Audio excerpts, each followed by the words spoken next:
tanghali na. Nasakay na sila. Ayan o.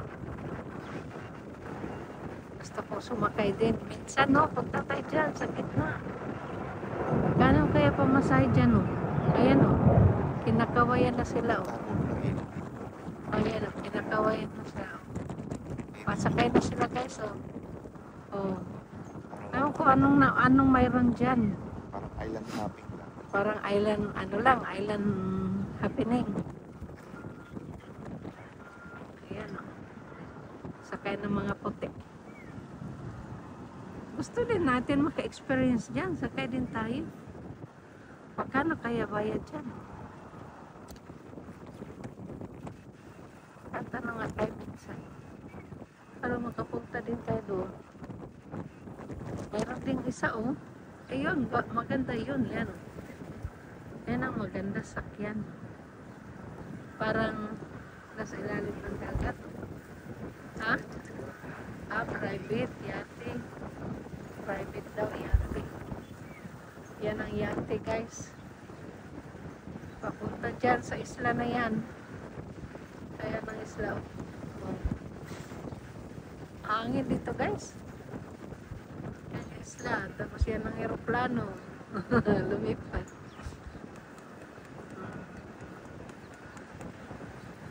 Hindi naman yan cottage kasi malaki naman. Parang resorts, no?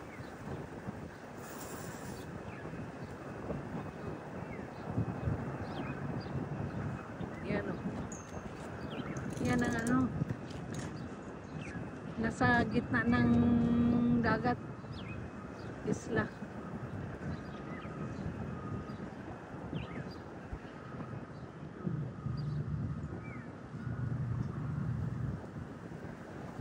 Yan. Ganda dito guys. Tahimik. Dito ang daanan ng aeroplano guys. Yan o. Nakikita nyo dyan. Ang ano yan. Airport yan sa kabila eh. Oh. Ayan.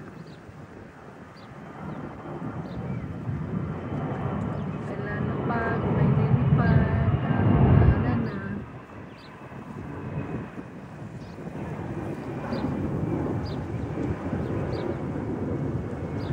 Nag-deal pa sila kung magkano babayaran.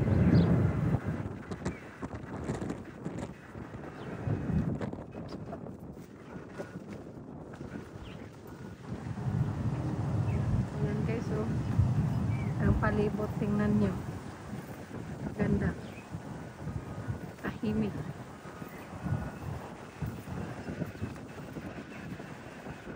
Dito sila nag-ilaw, patay na yan.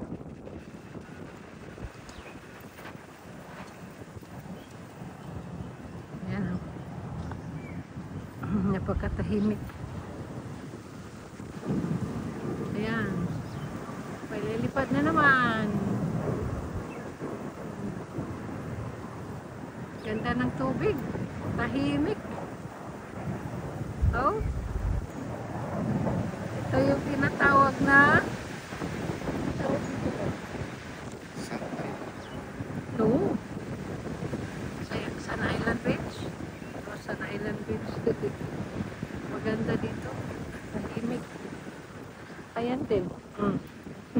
Itsuras tahimik.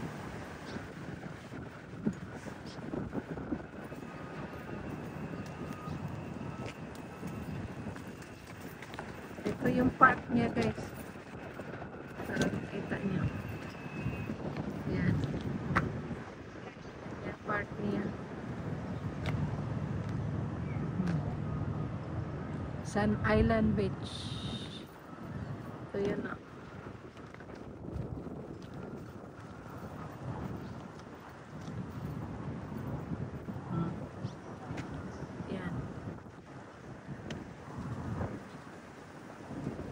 Libangan ng mga tao dito guys, dagat lang. Namimingwit. Pag walang trabaho, namimingwit sila. Yung mga busy sa trabaho, wala silang pakialam. Ayan o. Mas gusto ko ditong lugar na ito. Okay guys, thank you for watching. Bye-bye!